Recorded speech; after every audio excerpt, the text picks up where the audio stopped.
여러분 외로움을 이용한 사기가 가장 무서운 거예요. 65세 윤미자 씨. 혼자 살기 시작한 지 6개월 만에 모든 것을 잃을 뻔했습니다. 범인은 바로 옆집 이웃이었습니다. 친절한 척 다가와서 어머니, 혼자 계시니 위험하시겠어요. 당신의 어머니도 지금 당하고 있을지 모릅니다. 혼자 사는 어르신 필수 시청하시면 많은 도움이 됩니다. 이야기 시작 전 구독과 좋아요로 즐거운 시간을 보내세요. 시청하시기 전 구독 댓글을 달아주시면 늘 좋은 일들만 있을 거예요. 그럼 이야기 시작합니다. 고급 아파트에서 혼자 사는 65세 여성. 이웃이 너무 친절하다. 어머니, 정말 괜찮으실 거예요? 65세 윤미자는 딸 수진의 걱정 어린 목소리에 억지로 미소를 지었다. 강남의 고급 아파트 현관문 앞에서 수진은 계속해서 어머니의 손을 잡고 놓지 않았다. 괜찮다고 했잖아. 너희들이 마련해준 집인데 뭐가 걱정이야. 하지만 미자의 마음은 전혀 괜찮지 않았다. 40년을 함께 살던 남편이 세상을 떠난 지 6개월. 아직도 밤이면 옆자리를 더듬으며 깨어나곤 했다. 엄마 정 외로우시면 언제든 연락하세요. 바로 달려올게요. 수진이 떠나고 홀로 남은 미자는 넓디 넓은 거실을 바라보며 한숨을 내쉬었다. 예전 집의 절반도 안 되는 크기인데 왜 이렇게 휑하게 느껴지는 걸까? 그때 현관벨이 울렸다. 누구세요? 옆집에 사는 박상욱이라고 합니다. 인사차 왔어요. 문을 열자 깔끔한 정장을 입은 40대 남자가 과일 바구니를 들고 서 있었다. 단정한 외모에 온화한 미소까지. 미자는 오랜만에 보는 젊은 남자의 모습에 잠시 어리둥절했다. 아, 안녕하세요. 어제 이사 왔어요. 네, 알고 있어요. 이사하시느라 고생 많으셨죠? 이거라도 드시라고요. 박상욱이 건넨 과일 바구니는 고급 백화점 포장지로 정성스럽게 쌓여 있었다. 요즘 같은 세상에 이런 친절한 사람이 다 있나 싶어 미자는 깜짝 놀랐다. 어머, 이런 걸 왜? 고맙긴 하지만. 뭐려? 같은 층에 사는 이웃인데요. 앞으로 잘 부탁드려요. 박상욱은 정중하게 인사하고는 자신의 집으로 들어갔다. 미자는 과일 바구니를 들고 들어오며 기분이 한결 나아졌다. 다음 날 아침 미자가 현관문을 나서려는데 박상욱이 마침 나타났다. 어머니, 안녕하세요. 일찍 나가시네요? 아, 네. 마트 좀 가려고요. 혹시 무거운 거 사실 거면 제가 도와드릴게요. 차 있거든요. 미자는 당황했다. 어제 만난 이웃이 이렇게까지 친절할 필요가 있나? 아니에요, 괜찮아요. 그럼 적어도 제 번호라도 드릴게요. 혹시 급한 일 있으시면 언제든 연락하세요. 박상욱은 명함을 꺼내 건넸다. 박상욱 부동산 컨설팅이라고 적혀 있었다. 부동산 일 하세요? 네, 이 동네에서 오래 살아서 잘 알아요. 어머니도 혹시 투자 생각 있으시면 언제든 상담해 드려요. 미자는 명함을 받으며 이상한 기분이 들었다. 친절한 건 고마운데 뭔가 부담스럽기도 하고. 그 후 일주일 동안 박상욱의 친절함은 계속됐다. 택배가 오면 대신 받아주고 집에서 만든 반찬이라며 가져다 주고 아침 저녁으로 안부까지 물었다. 어머니, 어젯밤에 잠 잘 주무셨어요? 윗집에서 소음이 좀 심했던데. 밤에 무서우면 언제든 연락하세요. 바로 달려갈게요. 혹시 병원 가실 일 있으면 제가 모셔다 드릴게요. 미자는 오랜만에 느끼는 따뜻함에 감동했다. 자식들도 바빠서 자주 연락하지 못하는데 이웃이 이렇게 챙겨주다니. 하지만 딸 수진의 생각은 달랐다. 엄마, 그 사람 뭔가 이상해요. 주말에 찾아온 수진은 박상욱 이야기를 듣자마자 인상을 찌푸렸다. 왜? 친절한데? 요즘 세상에 공짜 친절은 없어요. 특히 혼자 사는 어르신들 노리는 사기꾼들 많다고 뉴스에서 맨날 나오잖아요. 아이고, 너무 의심하지 마라. 세상이 그렇게 나쁜 사람만 있는 건 아니야. 수지는 더 말하지 않았지만 불안한 표정이었다. 그날 밤 수진이 돌아간 후 미자는 박상욱이 가져다 준 김치찌개를 먹으며 생각에 잠겼다. 정말 세상에 순수한 친절은 없는 걸까? 그때 현관에서 이상한 소리가 들렸다. 누군가 문고리를 돌리는 소리 같았다. 미자는 조심스럽게 현관으로 다가가 인터폰 화면을 확인했다. 아무도 없었다.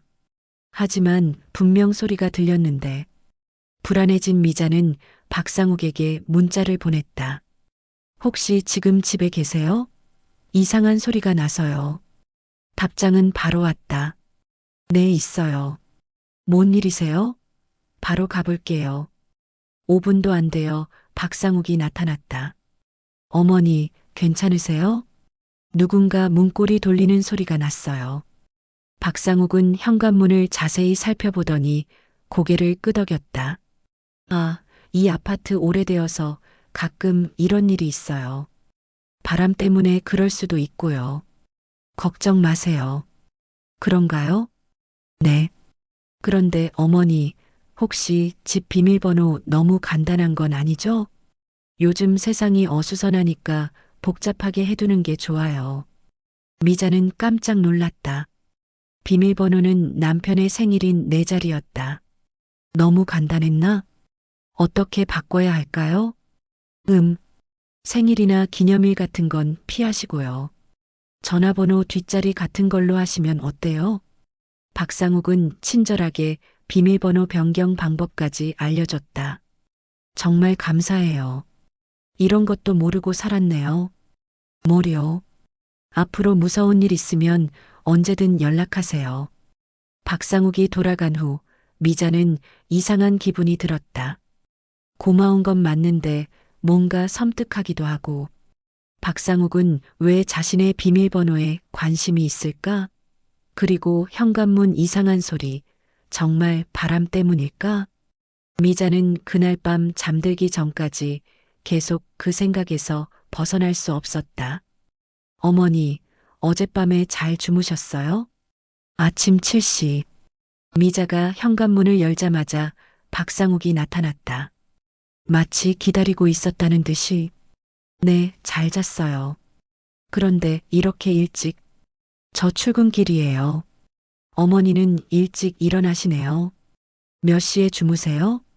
미자는 잠시 당황했다. 자신의 수면 패턴까지 궁금해할 이유가 있나? 보통 11시쯤에. 아, 그럼 밤에 혼자 계실 때 무서우시겠어요. 이 아파트가 좀 으스스한 편이거든요.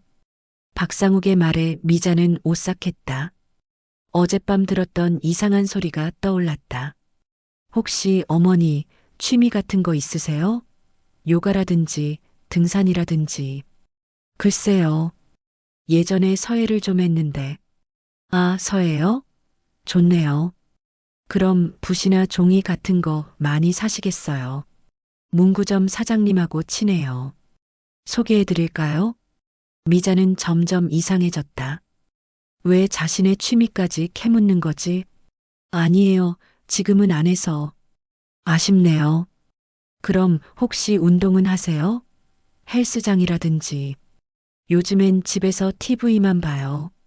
아, 그럼 건강이 걱정되네요. 혹시 병원 다니세요? 어디 아픈 데라도 있으신지. 이제는 확실히 선을 넘었다. 미자는 불편함을 감추며 대답했다. 건강해요. 그럼 전 마트 가봐야겠어요. 아, 마트요? 어디로 가세요? 롯데마트? 이마트? 그냥 가까운 데로. 박상욱은 아쉬워하는 표정을 지으며 물러났다. 하지만 미자가 엘리베이터에 탈 때까지 계속 지켜보고 있었다. 마트에서 장을 보고 돌아오는 길, 미자는 관리사무소에 들렀다. 며칠 전부터 궁금했던 게 있었다. 관리소장님, 옆집에 사는 박상욱 씨 어떤 분이에요? 관리소장은 잠시 머뭇거리더니 조심스럽게 말했다. 왜 그러세요? 너무 친절하셔서요. 혹시 다른 분들한테도 그런지. 아, 그분 말이에요. 관리소장의 표정이 어두워졌다. 사실 며칠 전에 어머니 관련해서 몇 가지 물어보시더라고요. 저요? 뭘 물어봤는데요? 가족 구성이라든지 경제 상황이라든지. 저는 개인정보라서 말씀 안 드렸지만 미자의 등에 차가운 것이 흘렀다. 혹시 다른 집에도 그러나요? 관리소장은 고개를 끄덕였다. 1202호 김씨 할머니, 1501호 박씨 할머니. 모두 혼자 사시는 분들이에요. 그분들한테도 똑같이 친절하게 하더라고요. 미자는 충격받았다. 자신만 특별하게 챙겨주는 줄 알았는데. 집으로 돌아온 미자는 딸 수진에게 전화했다. 수진아, 그 박상욱이라는 사람 말인데. 엄마, 왜요? 또 뭐 했어요? 미자는 관리소장에게 들은 이야기를 전했다. 수진은 예상했다는 듯 한숨을 쉬었다. 엄마, 제가 뭐라고 했어요? 요즘 혼자 사는 어르신들 노리는 사기꾼들 많다고. 하지만 사기를 치려면 뭔가 요구를 해야 하는데 아직 그런 건 없어. 처음부터 돈 달라고 하는 사기꾼이 어디 있어요. 천천히 신뢰 쌓고 나서 치는 거예요. 그때 현관벨이 울렸다. 인터폰을 확인하니 박상욱이었다. 어머니, 집에 계세요? 좋은 소식이 있어서요. 미자는 수진에게 속삭였다. 박상욱이 왔어. 절대 문 열지 마세요. 저 지금 가고 있으니까. 하지만 박상욱은 포기하지 않았다. 어머니, 정말 좋은 기회예요. 투자 관련된 건데 어머니께 딱 맞는 상품이 있어요. 드디어 본색이 드러났다. 미자는 가슴이 뛰었다. 지금 바빠요. 나중에 얘기해요. 5분만요. 정말 놓치면 후회하실 거예요. 요즘 같은 저금리 시대에. 박상욱의 목소리가 점점 간절해졌다. 어머니, 혹시 통장에 얼마나 있으신지 여쭤봐도 될까요? 투자 규모를 정해야 해서요. 이제 확실했다. 미자는 떨리는 목소리로 대답했다. 그런 건 말할 수 없어요. 순간 복도가 조용해졌다. 박상욱이 사라진 것 같았다. 하지만 30분 후 미자의 핸드폰이 울렸다. 모르는 번호였다. 여보세요? 안녕하세요, 윤미자 고객님. 골드투자 상담실입니다. 미자는 깜짝 놀랐다. 자신의 이름을 어떻게 알지? 어떻게 제 번호를? 고객님께서 투자 상담 신청하셨다고 들었는데요. 아니에요. 저 그런 적 없어요. 전화를 끊었지만 불안했다. 곧이어 또 다른 번호에서 전화가 왔다. 안녕하세요. 부동산 투자 상담. 아파트 담보대출 상담. 시니어 전용 투자 상품. 연달아 걸려오는 전화에 미자는 공포를 느꼈다. 분명 박상욱 짓이었다. 그날 저녁 수진이 급히 달려왔다. 엄마, 괜찮으세요? 수진아, 무서워. 하루 종일 이상한 전화가 계속 와. 제가 경찰서에 신고할게요. 하지만 증거가 있나? CCTV라도 확인해 봐야죠. 그때 또 현관벨이 울렸다. 이번에는 박상욱이 아니었다. 택배기사 같은 사람이었다. 택배 왔습니다. 저 주문한 거 없는데요. 윤미자님 맞으시죠? 골드바 투자 상품 배송입니다. 미자와 수지는 서로를 바라봤다. 완전히 함정에 빠진 것 같았다. 받지 않겠어요. 택배 기사는 이상하다는 표정으로 돌아갔다. 하지만 30분 후 또 다른 배송이 왔다. 부동산 투자 서류 배송이요. 이제는 확실했다.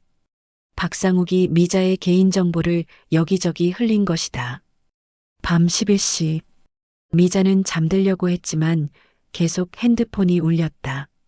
모두 투자 관련 전화들이었다.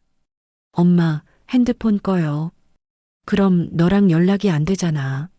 수지는 박상욱의 집 앞으로 가서 따져보자고 했지만 미자는 더 무서웠다. 그날 밤 새벽 2시, 미자는 이상한 소리에 잠에서 깼다. 현관에서 뭔가 긁는 소리가 났다. 조심스럽게 인터폰을 확인했지만 아무도 보이지 않았다. 하지만 분명 소리가 들렸다. 미자는 떨리는 손으로 수진에게 문자를 보냈다. 수진아, 또 이상한 소리가 나. 답장은 바로 왔다.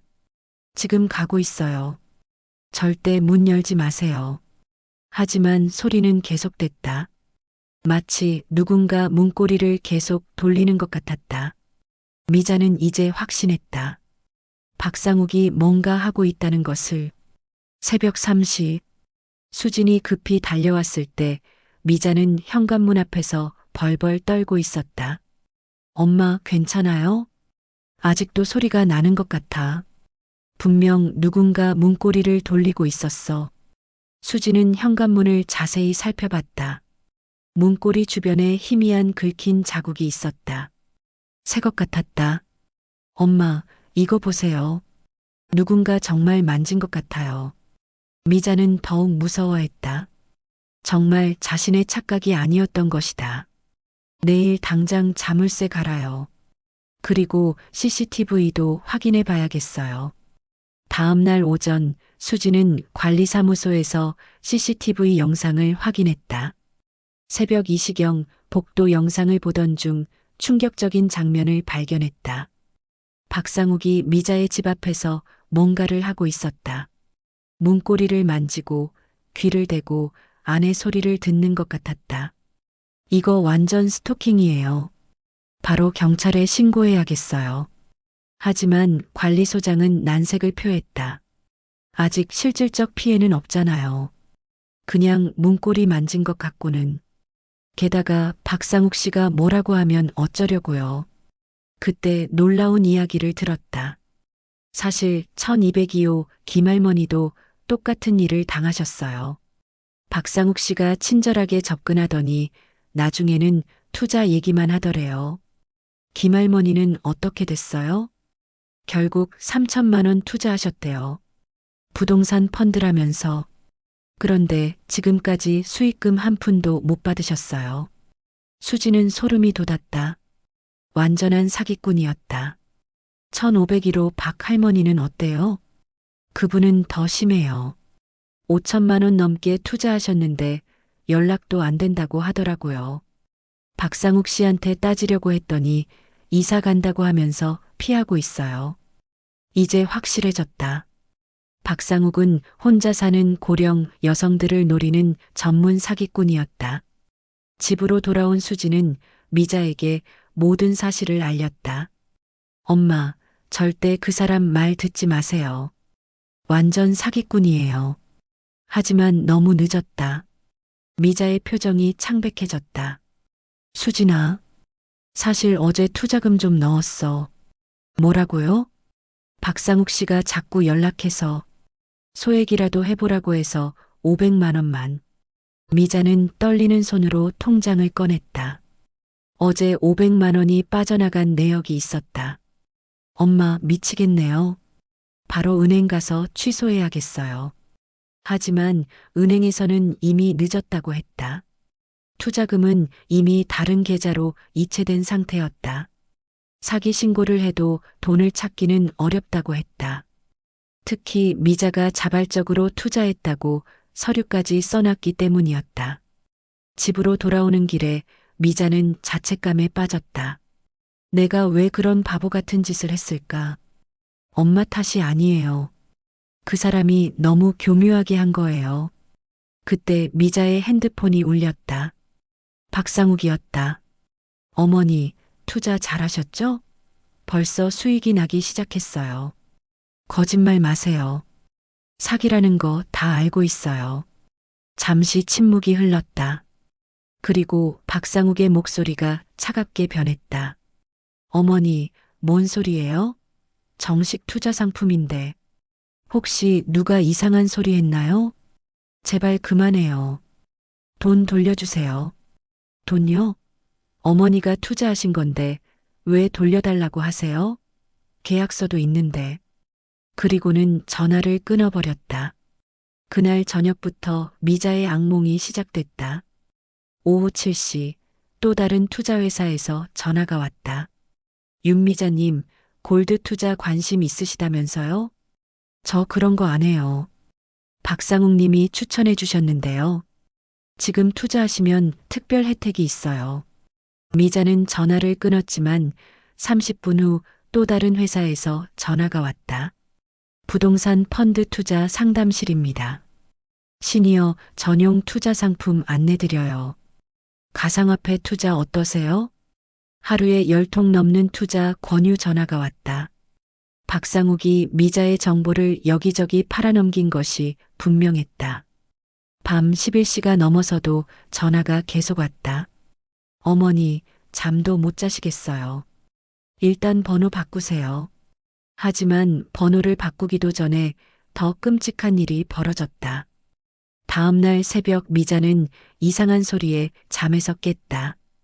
이번에는 현관문을 여는 소리였다. 누구세요? 조심스럽게 거실로 나간 미자는 경악했다. 현관문이 조금 열려 있었다. 누군가 자신의 집에 들어왔다 나간 것이었다. 미자는 떨리는 손으로 수진에게 전화했다. 수진아, 누군가 우리 집에 들어왔어. 현관문이 열려 있어. 지금 가고 있어요. 경찰도 불러요. 미자는 집 안을 둘러봤다. 서랍이 뒤져진 흔적이 있었다. 특히 중요한 서류들이 있던 곳이 엉망이었다. 통장, 인감증명서, 부동산 등기부등본까지 모두 누군가 뒤져본 것 같았다. 30분 후 경찰과 수진이 동시에 도착했다. 어머님, 도난당한 물건이 있나요? 돈이나 귀중품은 그대로 있었다. 하지만 개인정보와 관련된 서류들이 모두 뒤져진 상태였다. 이거 완전 개인정보 수집이 목적이었네요. 경찰은 현장을 조사했지만 별다른 증거를 찾지 못했다. 지문도 깨끗하게 지워진 상태였다. CCTV는 확인해 봤나요? 관리사무소에서 확인해 보니 또 충격적인 사실이 드러났다. 새벽 2시경에 복도 CCTV가 갑자기 꺼졌어요. 1시간 정도 작동하지 않았네요. 누군가 의도적으로 CCTV를 조작한 것이었다. 수지는 확신했다. 박상욱 짓이에요. 100% 확실해요. 하지만 증거가 없었다. 박상욱은 그 시간에 자신의 집에 있었다고 주장할 것이고 실제로 그의 집 불빛도 켜져 있었다. 경찰이 돌아간 후 수지는 미자에게 말했다. 엄마, 이제 정말 위험해요. 다른 곳으로 피해야겠어요. 하지만 미자는 고개를 저었다. 도망만 칠 수는 없어. 이제 제대로 맞서봐야지. 그때 미자의 핸드폰에 문자가 왔다. 박상욱이었다. 어머니, 어젯밤 잠 잘 주무셨어요? 요즘 세상이 무라니 조심하세요. 특히 혼자 사시는 분들은 더욱. 미자는 소름이 돋았다. 완전한 협박이었다. 하지만 동시에 분노도 치밀어 올랐다. 40년을 살아온 인생이 이런 사기꾼한테 당할 수는 없었다. 수진아, 이제 진짜 전쟁이다. 박상욱으로부터 협박 문자를 받은 다음 날 오전, 미자는 예상치 못한 전화를 받았다. 어머니, 어젯밤 일은 정말 죄송해요. 제가 보안업체 사장하고 친한데 그쪽에서 실수한 것 같아요. 박상욱의 목소리는 다시 친근했다. 마치 어제의 차가운 협박 같은 건 없었다는 듯이. 무슨 소리예요? CCTV 점검한다고 잠깐 껐었대요. 그런데 그 사이에 누군가 들어간 것 같네요. 정말 죄송합니다. 미자는 황당했다. 이렇게 뻔한 거짓말을 하다니. 그렇다면 제 서류들이 뒤져진 것도 설명해 보세요. 그건 혹시 다른 집하고 착각하신 건 아닐까요? 스트레스 받으시면 기억이 헷갈리기도 하고. 박상욱은 미자를 노망난 할머니 취급했다. 분노가 치밀어 올랐다. 당신이 한 짓이라는 거 다 알고 있어요. 어머니, 오해해요. 제가 어머니께 그런 짓을 왜 해요? 오히려 걱정되어서 연락드린 건데. 그리고는 뜻밖의 제안을 했다. 어머니, 제가 사과의 의미로 좋은 곳에 모시고 가고 싶어요. 호텔 뷔페라도 함께 하시면서 오해를 풀어보면 어떨까요? 미자는 당황했다. 지금 자신을 데이트 신청하는 건가? 그럴 필요 없어요. 어머니, 혼자 계시니까 외로우실 텐데. 저도 혼자 살아서 그 마음 알아요. 친구처럼 지내면 안 될까요? 박상욱의 전략이 바뀌었다. 이제는 동정심과 외로움을 자극하려 했다. 생각해보니까 어머니 같은 분이 이런 좋은 아파트에 혼자 사시는 걸 보면 경제적으로 여유가 있으신 것 같은데 혹시 어떤 일 하셨어요? 드디어 본색이 드러났다. 미자의 재정 상황을 파악하려는 것이었다. 그런 거 말할 필요 없어요. 아, 죄송해요. 그냥 궁금해서요. 요즘 같은 저금리 시대에 어떻게 자산 관리하시나 해서. 아무리 거절해도 박상욱은 포기하지 않았다. 어머니, 정말 좋은 투자처 하나 더 있어요. 이번엔 확실한 거예요. 1억만 투자하시면 한 달에 500만 원씩 나와요. 미자는 소름이 돋았다. 이제 1억을 요구하다니. 관심 없어요. 어머니, 지금 통장에 얼마나 있으세요? 솔직히 말씀해 주시면 거기에 맞춰서 상품을 추천해 드릴게요. 그날 오후 수진이 찾아왔을 때 미자는 박상욱의 전화 내용을 모두 털어놨다. 엄마, 이제 정말 위험해요. 1억을 요구한다고요? 그런데 더 무서운 건 박상욱이 미자의 일거수일투족을 감시하고 있다는 것이었다. 어머니, 오늘 오후에 딸분 오신다면서요? 예쁘게 생기셨더라고요. 수진이 아파트에 들어오는 것을 봤다는 뜻이었다. 완전 스토킹이에요. 우리 신상 정보를 다 파악하고 있어요. 그날 저녁 미자와 수진이 대책을 논의하고 있을 때 초인종이 울렸다. 어머니, 저예요. 잠깐만 문 열어주세요.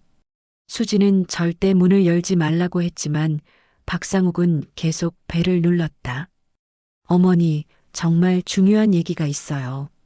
어머니 안전과 관련된 거예요. 결국 미자는 문을 열었다. 박상욱은 정장을 입고 고급스러운 가방을 들고 있었다. 어머니, 안녕하세요.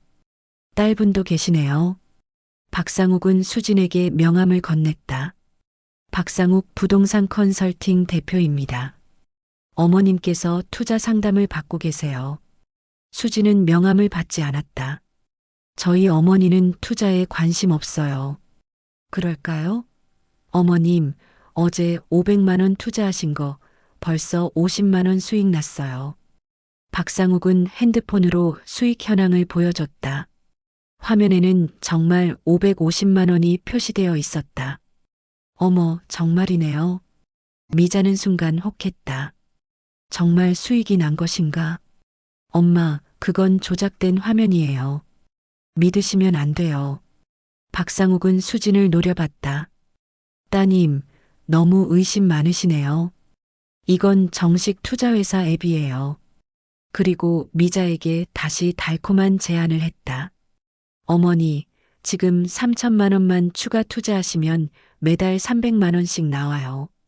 어머니 연금보다 훨씬 많죠? 수진이 만류했지만 박상욱은 계속 설득했다. 어머니, 혼자 사시는데 노후가 걱정되지 않으세요? 자식들한테 부담 주고 싶지 않으시죠? 이 말에 미자는 마음이 흔들렸다. 정말 자식들에게 부담이 될까봐 걱정이었다. 한번 생각해 볼게요. 어머니, 이런 기회는 흔하지 않아요. 내일까지만 가능한 상품이에요. 박상욱은 계약서를 꺼냈다. 지금 서명만 해주시면 바로 수익이 시작돼요. 수진이 계약서를 뺏어서 찢으려고 했지만 박상욱이 막았다. 따님, 어머님 결정을 방해하시면 안 되죠. 어머님도 성인이신데. 그때 박상욱의 진짜 목적이 드러났다. 어머니, 혹시 부동산 담보로도 투자 가능한 거 아시죠? 이 아파트가 15억 정도 하던데 담보로 잡으면 10억까지 투자 가능해요. 집까지 담보로 잡자는 것이었다. 수지는 경악했다. 미친 소리 하지 마세요. 당장 나가요. 박상욱의 표정이 순간 차갑게 변했다. 따님, 너무 나가시는 것 아닙니까? 어머님한테 좋은 얘기 해드리는 건데. 좋은 얘기요? 사기치려는 거잖아요. 박상욱은 냉소적으로 웃었다. 사기요? 어머님이 자발적으로 투자하신 건데 무슨 사기예요? 계약서도 있고 서명도 받았는데. 그리고 미자를 향해 협박조로 말했다. 어머니, 이미 500만 원 투자하셨잖아요. 중도 해지하면 위약금 나와요. 차라리 추가 투자하셔서 손실 만회하시는 게 좋을 텐데. 이제 완전한 협박이었다. 이미 빠진 돈 때문에 더 큰 돈을 투자하라는 것이었다. 수진이 경찰을 부르겠다고 하자 박상욱은 여유롭게 웃었다. 경찰이요? 좋아요. 불러보세요. 저는 정식 사업자고 어머님이 자발적으로 투자하신 건데 뭘 신고하시려고요? 그리고 마지막으로 섬뜩한 말을 남겼다. 어머니, 혼자 사시는데 조심하세요. 요즘 세상 무서운 사람들이 많거든요. 특히 밤에는 더욱 조심하시고. 박상욱이 떠난 후 집안은 공포 분위기에 휩싸였다. 엄마, 이제 정말 위험해요. 다른 곳으로 피해야겠어요. 하지만 미자는 결심한 듯 말했다. 아니야. 이제 그 사람의 정체를 완전히 밝혀내야겠어. 더 이상 당할 수는 없어. 그날 밤 미자는 결심했다. 박상욱과의 마지막 승부를 벌이기로. 미자가 박상욱과의 마지막 승부를 다짐한 다음 날 상황은 예상보다 훨씬 빨리 악화됐다. 오전 9시부터 미자의 핸드폰이 쉴 새 없이 울렸다. 윤미자님, 긴급대출 승인됐습니다. 1억 원까지 가능해요. 저 신청한 적 없는데요. 박상욱 님이 대리 신청해 주셨는데요. 지금 오셔서 서류만 작성하시면 바로 입금 가능합니다. 미자는 경악했다. 박상욱이 자신의 명의로 대출 신청까지 한 것이었다. 전화를 끊자마자 또 다른 업체에서 연락이 왔다. 부동산 담보대출 상담실입니다. 15억 아파트 담보로 10억까지 가능하다고 들었는데요. 시니어 전용 투자 상품 안내드려요. 이미 상담 신청하셨다고. 가상화폐 투자 어떠세요? 박상욱님 추천으로. 하루에 50통이 넘는 전화가 왔다. 미자는 핸드폰을 껐지만 집 전화까지 울리기 시작했다. 수진이 급히 달려왔을 때 미자는 완전히 지쳐 있었다. 엄마, 이거 완전 개인정보 유출이에요. 고발해야겠어요. 하지만 더 충격적인 사실이 기다리고 있었다. 미자가 은행에 가서 계좌를 확인해 보니 이상한 거래 내역들이 있었다. 소액이지만 모르는 곳에서 자동이체가 여러 건 설정되어 있었다. 이거 언제 했어요? 저 이런 거 신청한 적 없는데요. 은행 직원이 확인해 보니 박상욱이 알려준 편리한 자동이체들이었다. 넷플릭스, 스포티파이, 각종 구독 서비스들. 미자는 이런 서비스들을 사용하지도 않는데 매달 돈이 빠져나가고 있었다. 이거 사기예요. 바로 정지해 주세요. 하지만 정지하는데도 복잡한 절차가 필요했다. 박상욱이 얼마나 치밀하게 준비했는지 알 수 있었다. 집으로 돌아오는 길에 미자는 이상한 기분이 들었다. 누군가 자신을 따라오는 것 같았다. 뒤를 돌아보니 검은 모자를 쓴 남자가 멀리서 걸어오고 있었다. 박상욱은 아니었지만 뭔가 수상했다. 수진아, 누군가 우릴 따라오는 것 같아. 엄마, 너무 예민해지신 거 아니에요? 하지만 아파트에 도착할 때까지 그 남자는 계속 뒤에 있었다. 미자와 수진이 엘리베이터에 탈 때까지 지켜보고 있었다. 그날 저녁 8시 박상욱에게서 문자가 왔다. 어머니, 오늘 은행 다녀오셨네요. 자동이체 문제로 고생하셨죠? 제가 도와드릴까요? 미자는 소름이 돋았다. 자신의 일거수일투족을 감시하고 있다는 뜻이었다. 당신이 한 짓이잖아요. 답장이 바로 왔다. 어머니, 오해예요. 그런데 혹시 따님이 너무 간섭하시는 거 아닌가요? 어머님도 독립적인 분인데 이제는 딸까지 이간질 시키려 했다. 밤 10시가 넘어 수진이 집으로 돌아간 후 미자는 혼자 남았다. 그때부터 진짜 공포가 시작됐다. 먼저 집 앞 복도에서 이상한 소리가 났다. 누군가 왔다 갔다 하는 발걸음 소리. 인터폰으로 확인해 봤지만 아무도 보이지 않았다. 11시 30분. 이번에는 위층에서 무거운 것을 끄는 소리가 났다. 그런데 위층은 비어있는 집이었다. 12시가 넘어서는 아래층에서 드릴 소리가 났다. 밤늦게 공사를 할 리가 없었다. 미자는 점점 무서워졌다. 이 모든 게 박상욱의 계획된 심리전 같았다. 새벽 1시. 현관문에서 열쇠로 문을 여는 소리가 났다. 미자는 벌떡 일어나 현관으로 달려갔다. 분명 누군가 자신의 집 열쇠를 가지고 있다는 뜻이었다. 누구세요? 대답은 없었다. 하지만 문고리가 천천히 돌아가고 있었다. 미자는 떨리는 손으로 수진에게 전화했다. 수진아, 누군가 우리 집에 들어오려고 해. 열쇠가 있나 봐. 지금 가고 있어요. 절대 문 열지 마세요. 그때 문고리 돌리는 소리가 멈췄다. 발걸음 소리가 멀어지더니 복도가 조용해졌다. 하지만 5분 후 더 무서운 일이 벌어졌다. 미자의 핸드폰에 사진이 한 장 전송됐다. 박상욱에게서였다. 사진 속에는 현관문 앞에 서 있는 자신의 모습이 있었다.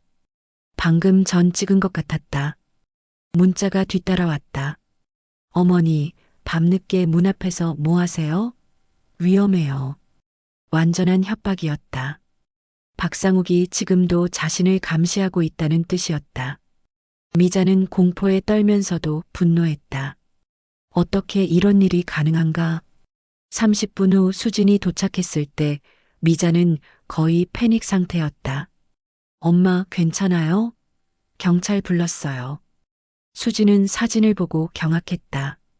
이거 완전 스토킹이에요.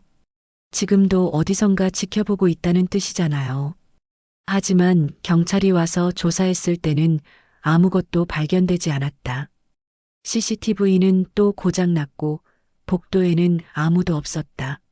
심지어 미자가 받은 사진도 박상욱이 보낸 게 아니라는 식으로 잡아뗄 수 있었다. 현재로서는 증거가 부족합니다. 실질적인 피해가 발생하면 다시 신고해 주세요. 경찰이 돌아간 후 미자는 절망했다. 법이 우리를 보호해 주지 못하네. 그런데 수진이 놀라운 사실을 발견했다. 엄마, 이거 보세요. 인터넷에 검색해 보니까 박상욱이란 사람이 다른 곳에서도 똑같은 짓을 했어요. 수진은 노트북으로 여러 커뮤니티와 신고 사이트를 보여줬다. 서초구에서 혼자 사는 70세 할머니 5천만 원 사기. 강남구에서 혼자 사는 65세 여성 1억 사기. 송파구에서 혼자 사는 68세 할머니 8천만 원 사기. 모두 똑같은 수법이었다. 친절하게 접근해서 신뢰를 쌓고 개인정보를 빼내고 투자 사기를 치는 것. 엄마, 이 사람 전문 사기꾼이에요. 우리만 당한 게 아니에요. 미자는 다른 피해자들의 후기를 읽으면서 분노가 치밀어 올랐다.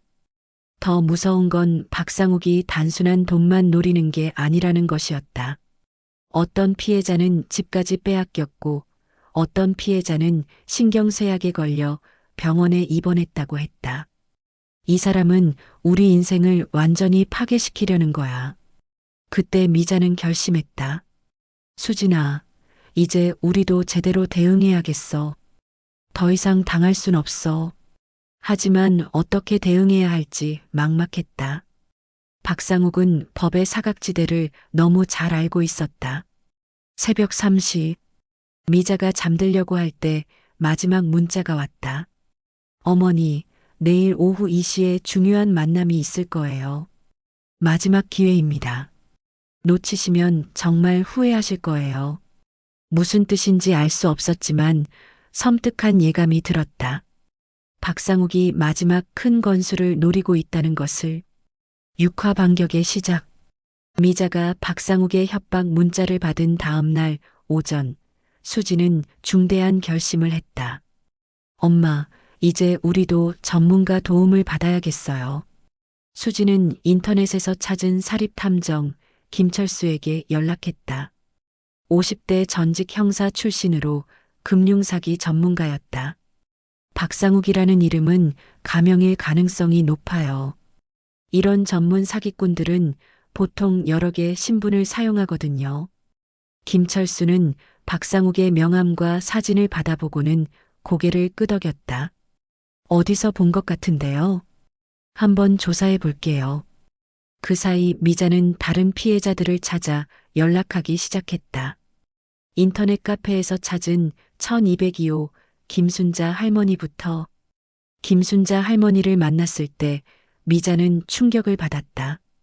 70세 할머니는 완전히 망가져 있었다. 그 사람 때문에 평생 모은 돈 다 잃었어요. 5천만 원이 한순간에 사라졌어요. 김순자 할머니는 박상욱에게 당한 과정을 상세히 들려줬다. 처음에는 정말 친절했어요. 마치 아들 같았죠. 그런데 투자 얘기가 나오면서 점점 변하더라고요. 더 무서운 건 김순자 할머니도 똑같은 스토킹과 협박을 당했다는 것이었다. 밤마다 문 앞에서 소리를 내고 이상한 전화들이 계속 오고 결국 신경쇠약에 걸려서 정신과 치료까지 받았어요. 1501호 박영희 할머니는 더 심각했다. 8천만 원을 잃고 나서 아예 다른 지역으로 이사를 갔다고 했다. 그 사람이 제 집 열쇠를 복사해서 가지고 있었어요. 새벽에 몰래 들어와서 물건들을 뒤지고 너무 무서워서 도망쳤어요. 미자는 분노가 치밀어 올랐다. 박상욱이 얼마나 많은 사람들을 괴롭혔는지 알 수 있었다.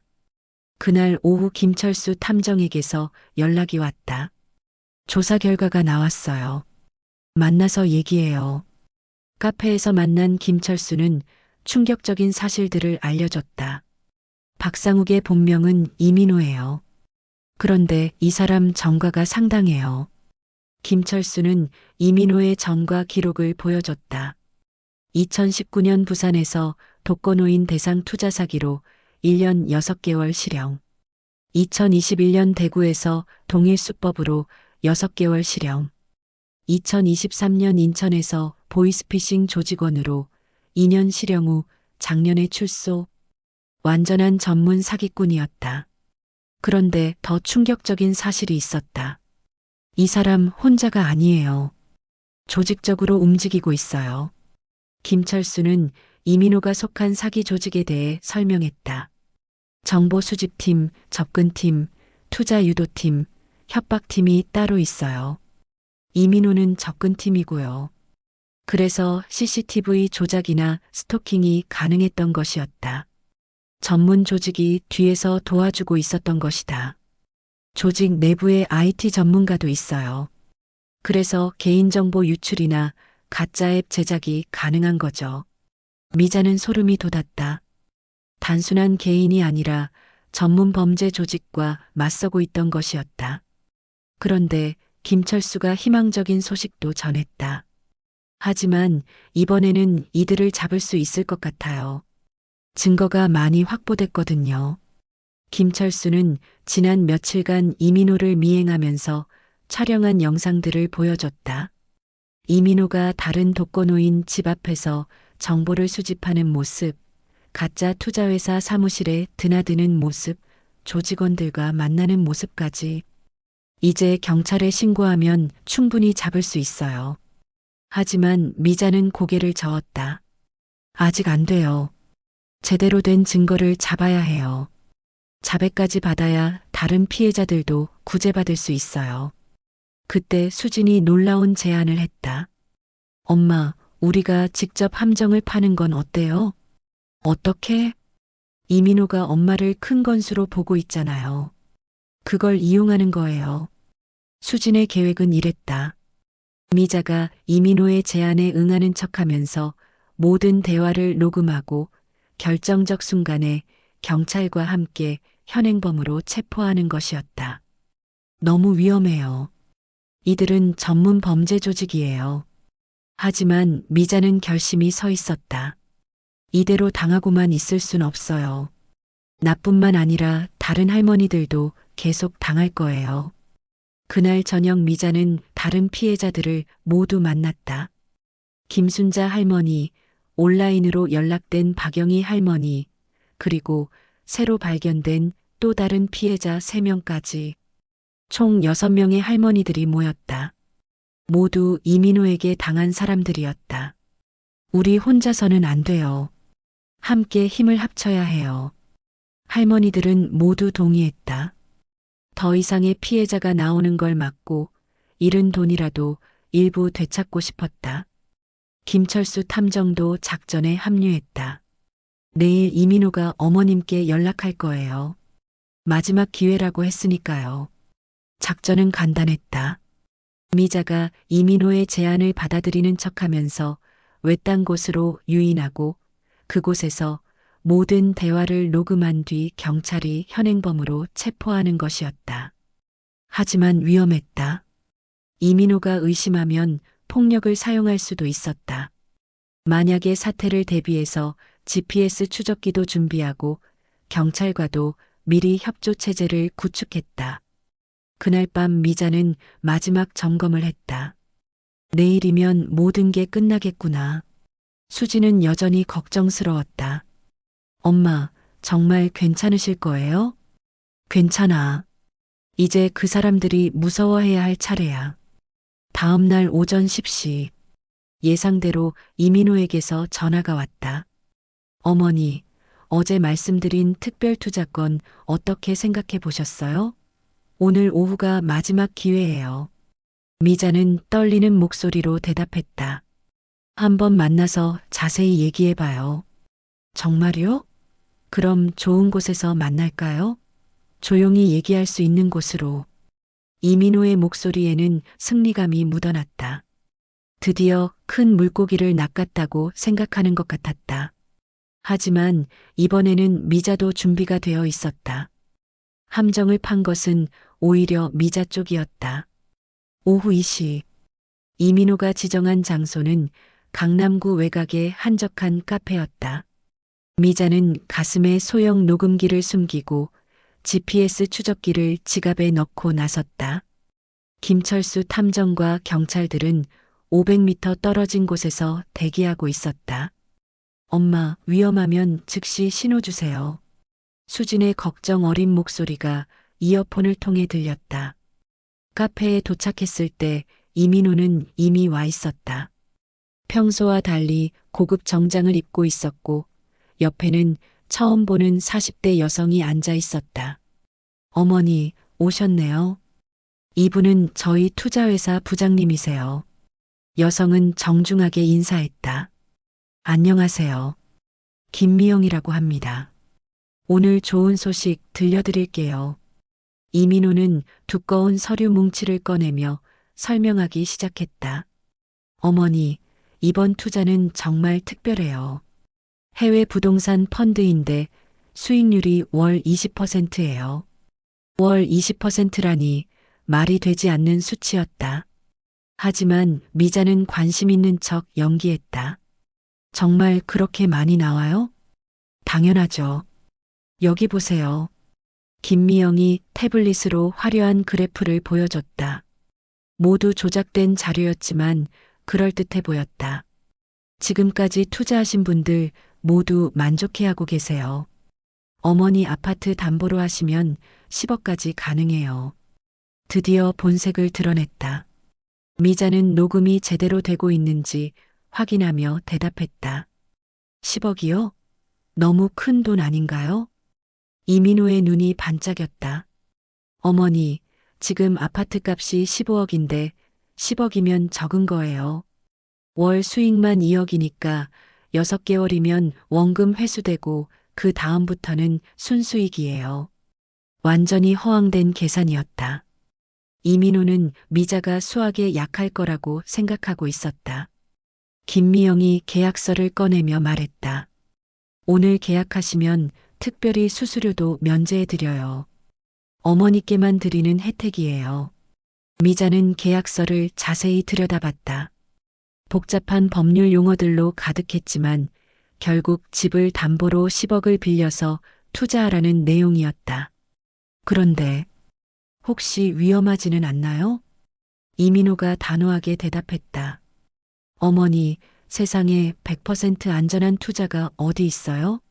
하지만 이건 99% 확실해요. 제가 보장합니다.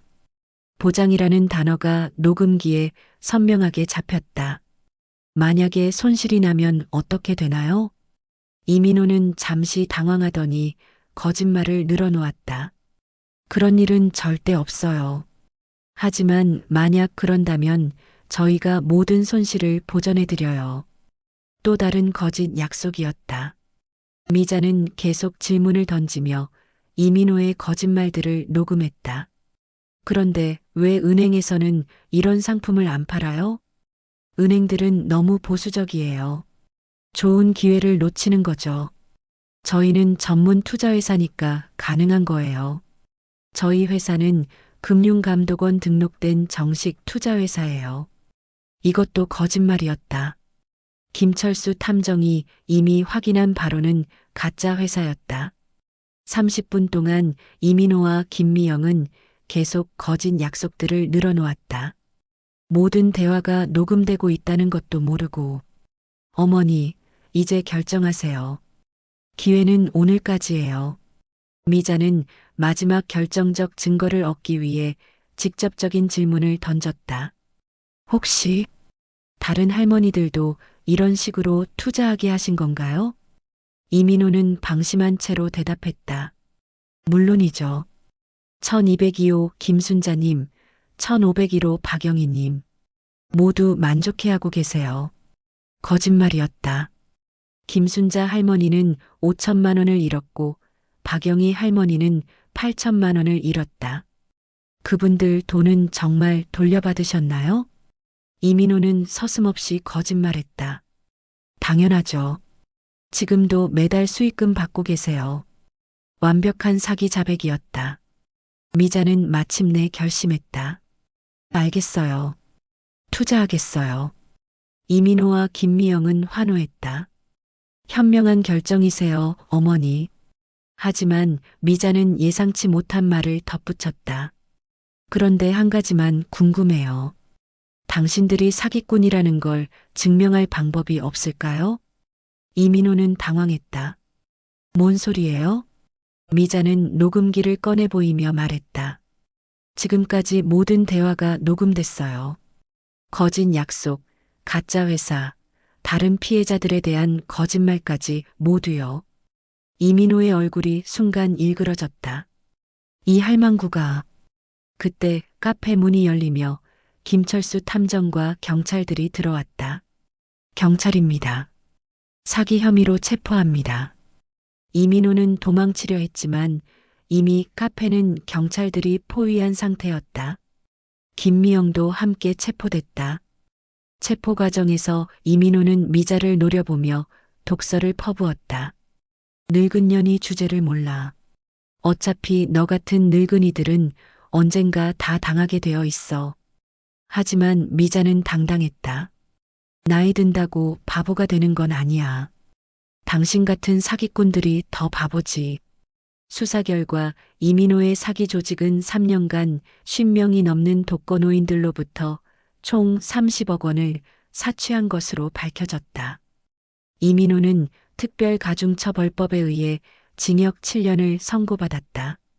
김미영을 포함한 다른 조직원들도 모두 실형을 받았다. 하지만 피해자들이 잃은 돈을 모두 되찾기는 어려웠다.